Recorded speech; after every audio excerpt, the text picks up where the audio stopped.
Hello everyone, this is Abhishek Singh Bisht और एक बार फिर से स्वागत करता हूं आपका मेरे शानदार यूट्यूब चैनल में। माय डियर फ्रेंड्स, आज की जो स्टोरी है बहुत शानदार स्टोरी होने जा रही है और स्टोरी का जो टाइटल है जो चाहोगे सो पाओगे, यानी कि वो हर चीज़ आप जो चाह सकते हो, जो चाहते हो वो सब आपको मिल सकता है। माय डियर फ्रेंड्स, चलिए बिना टाइम वेस्ट किए हुए इस स्टोरी को आगे लेकर चलते हैं।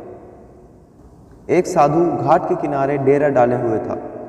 वहाँ वह दिन भर बैठा रहता और बीच बीच में ऊंची आवाज में चिल्लाता, जो चाहोगे सो पाओगे। उस रास्ते से गुजरने वाले लोग उसे पागल समझते थे। वह उसकी बात सुनकर अनसुना कर देते थे, जो सुनते वह उस पर हंसते। एक दिन एक बेरोजगार युवक उस रास्ते से गुजर रहा था। साधु की चिल्लाने की आवाज उसके कानों में पड़ी, जो चाहोगे सो पाओगे, जो चाहोगे सो पाओगे। यह वाक्य सुनकर वह युवक साधु के पास आ गया और उससे पूछा, बाबा, आप बहुत देर से जो चाहोगे सो पाओगे चिल्ला रहे हैं। क्या आप सचमुच मुझे वो दे सकते हो जो मैं पाना चाहता हूँ? साधु बोला, हाँ बेटा, लेकिन पहले तुम मुझे ये बताओ, तुम पाना क्या चाहते हो? मैं चाहता हूँ कि एक दिन मैं हीरो का बड़ा व्यापारी बन जाऊँ। क्या आप मेरी यह इच्छा पूरी कर सकते हैं? बिल्कुल बेटा, मैं तुम्हें एक हीरा और एक मोती देता हूँ। उससे तुम जितना चाहते हो हीरे मोती बना लेना। साधु की बात सुनकर युवक की आंखों में आशा की एक ज्योति जली। फिर साधु ने उसे अपनी दोनों हथेलियां आगे बढ़ाने को कहा। युवक ने अपनी हथेलियां साधु के सामने कर दी। साधु ने पहले उसकी एक हथेली पर अपना हाथ रखा और बोला, बेटा, ये इस दुनिया का सबसे अनमोल हीरा है। इसे समय कहते हैं। इसे जोर से अपनी मुट्ठी में जकड़ लो। इसके द्वारा तुम जितने चाहे उतने हीरे बना सकते हो। इसे कभी अपने हाथ से निकलने मत देना। फिर साधु ने अपना दूसरा हाथ युवक की दूसरी हथेली पर रखकर कहा, बेटा, ये दुनिया का सबसे कीमती मोती है। इसे धैर्य कहते हैं।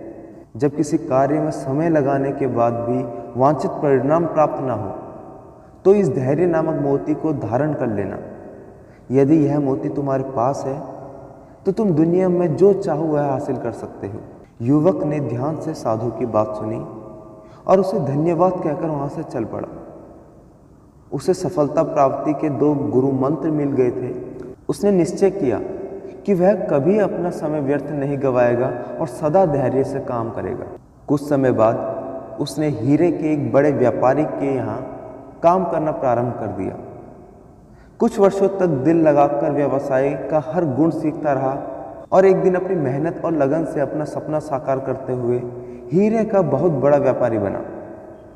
माय डियर फ्रेंड्स, इस पूरी स्टोरी में हमें क्या चीज़ें सीखने को मिलती हैं, क्या चीज़ें हमें अंदर ग्रहण करनी चाहिए, लक्ष्य प्राप्ति के वक्त हमें किन चीज़ों को साथ रखना चाहिए। माय डियर फ्रेंड्स, ये 2 चीज़ें हैं, धैर्य और समय। ये 2 वह हीरे मोती हैं माय डियर फ्रेंड्स जो आपको सफलता दिला सकते हैं। अपना जो समय है उन चीज़ों पर यूटिलाइज करना है आप लोगों ने जो आपके कैरियर से रिलेटेड है, जो आपको अपने गोल तक पहुंचाते हैं। और धैर्य का दामन कभी मत छोड़िए सर। बहुत टाइम आपके पास ऐसा भी आएगा कि आपका दिन बुरे चल रहे होंगे, आपसे चीज़ें नहीं हो पा रही होंगी, गोल तक पहुँचते वक्त बहुत सारी रुकावटें आ रही होंगी। आपको ऐसा लगने लगेगा कि अब ये गोल पूरा नहीं हो सकता। माय डियर फ्रेंड्स, वहाँ पर आपने अपना धैर्य का दामन नहीं छोड़ना, पेशेंस लेवल आपने अपना हाई रखना है। 2 चीज़ें, धैर्य और समय, इन दोनों का दामन आप कभी नहीं छोड़ना। समय कभी अपना वेस्ट नहीं करना, धैर्य कभी आपने नहीं छोड़ना। लक्ष्य प्राप्ति में दोनों चीज़ें बहुत महत्वपूर्ण रोल अदा करती है सर। आज के लिए बस इतना ही। आई होप कि आपको ये स्टोरी पसंद आई हो, यहाँ से कुछ नॉलेज आपको मिली हो। माय डियर फ्रेंड्स, इसी तरह हर बार इस चैनल पर आकर वीडियोज़ देखने के लिए, अपना प्यार देने के लिए दिल की गहराइयों से थैंक यू सो मच।